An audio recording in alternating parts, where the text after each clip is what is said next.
Lettre première, Cécile Volanges à Sophie Carnet.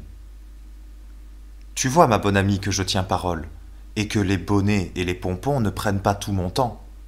Il m'en restera toujours pour toi. J'ai pourtant vu plus de parures dans cette seule journée que dans les 4 ans que nous avons passés ensemble, et je crois que la superbe Tanville aura plus de chagrin à ma première visite, où je compte bien la demander, qu'elle n'a cru nous en faire toutes les fois qu'elle est venue nous voir in fiocchi. Maman m'a consulté sur tout. Elle me traite beaucoup moins en pensionnaire que par le passé. J'ai une femme de chambre à moi, j'ai une chambre et un cabinet dont je dispose, et je t'écris à un secrétaire très joli, dont on m'a remis la clé, et où je peux renfermer tout ce que je veux. Maman m'a dit que je la verrais tous les jours à son lever, qu'il suffisait que je fusse coiffé pour dîner, parce que nous serions toujours seuls, et qu'alors, elle me dirait chaque jour l'heure où je devrais l'aller joindre l'après-midi. Le reste du temps est à ma disposition, et j'ai ma harpe, mon dessin, et des livres comme au couvent. Si ce n'est que la mère Perpétue n'est pas là pour me gronder, et qu'il ne tiendrait qu'à moi d'être toujours à rien faire. Mais comme je n'ai pas ma Sophie pour causer et pour rire, j'aime autant m'occuper. Il n'est pas encore 5 heures. Je ne dois aller retrouver maman qu'à 7. Voilà bien du temps. Si j'avais quelque chose à te dire, mais on ne m'a encore parlé de rien. Et sans les apprêts que je vois faire, et la quantité d'ouvrières qui viennent toutes pour moi, je croirais qu'on ne songe pas à me marier et que c'est un radotage de plus de la bonne Joséphine.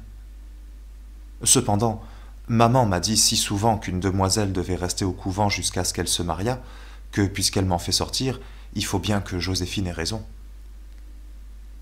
Il vient d'arriver un carrosse à la porte, et maman me fait dire de passer chez elle tout de suite. Si c'était le monsieur. Je suis pas habillée, la main me tremble et le cœur me bat. J'ai demandé à la femme de chambre si elle savait qui était chez ma mère. Vraiment, m'a-t-elle dit, c'est monsieur C. Et elle riait. Oh, je crois que c'est lui. Je reviendrai sûrement te raconter ce qui se sera passé. Voilà toujours son nom. Il ne faut pas se faire attendre. Adieu, jusqu'à un petit moment.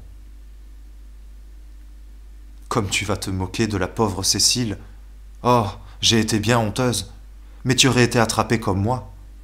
En entrant chez maman, j'ai vu un monsieur en noir debout auprès d'elle. Je l'ai salué du mieux que j'ai pu et suis resté sans pouvoir bouger de ma place. Tu juges combien je l'examinais. Madame, a-t-il dit à ma mère en me saluant, voilà une charmante demoiselle, et je sens mieux que jamais le prix de vos bontés. À ce propos si positif, il m'a pris un tremblement tel que je ne pouvais me soutenir. J'ai trouvé un fauteuil et je m'y suis assise, bien rouge et bien déconcertée. J'y étais à peine que voilà cet homme à mes genoux. Ta pauvre Cécile alors a perdu la tête. J'étais, comme a dit maman, tout effarouché. Je me suis levé en jetant un cri perçant. Tiens, comme ce jour du tonnerre. Maman est partie d'un éclat de rire en me disant « Eh bien, qu'avez-vous? Asseyez-vous et donnez votre pied à monsieur. » En effet, ma chère amie, le monsieur était un cordonnier. Je ne peux te rendre combien j'ai été honteuse. Par bonheur, il n'y avait que maman. Je crois que quand je serai mariée, je ne me servirai plus de ce cordonnier-là. Conviens que nous voilà bien savantes. Adieu. Il est près de 6 heures, et ma femme de chambre dit qu'il faut que je m'habille. Adieu, ma chère Sophie. Je t'aime comme si j'étais encore au couvent. PS.